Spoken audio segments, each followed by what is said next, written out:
I'm Marilyn Pink. I'm a physical therapist and I'm one of the founders of Educata.com.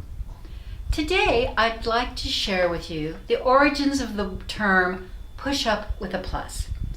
And I'd like to dedicate this story to my reverend colleague, Dr. Jacqueline Perry, for all of her brilliance and her humanity that she has offered to our profession and that of orthopedic surgery.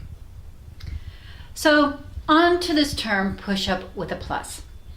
We were doing a fine wire EMG study to figure out which exercises maximally recruited the lower fibers of the serratus anterior. Now, as we know, Inman in 1944 determined that the serratus anterior had 2, if not 3 separate functions. And it's the lower fibers of the serratus anterior that indeed are the fibers that protract the scapula. So we wanted to know which exercises optimized these lower fibers of the serratus anterior. So we decided to put in this exercise called push-up with a plus. And here it is. A typical push-up would be right here.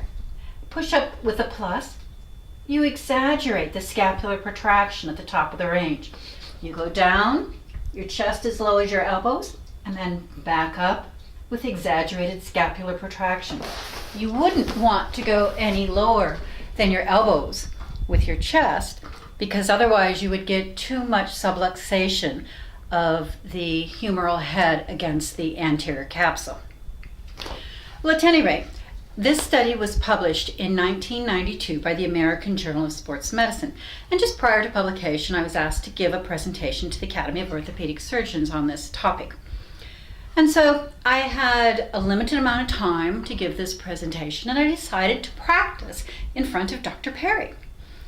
So I did. And I talked about the push-up with a hump, because to me, this push-up looked like a hump of a camel with the exaggerated scapular protraction. And at the end of the presentation, I'm waiting for Dr. Perry to give me her feedback, and she's just sitting there with her arms crossed, leaning back and looking at me. And finally she goes, "Marilyn, honestly, tell me that in front of a group of orthopedic surgeons, you will not say push-up with a hump. Call it push-up with a plus." So thank you, Dr. Perry, for saving me all that embarrassment and for inventing that term push-up with a plus. And if you'd like to read this article, just go to www.educata.com, register as a member, it's free. And that article from the American Journal of Sports Medicine, along with hundreds of other evidence-based research articles, are there for your taking. Enjoy, and thank you.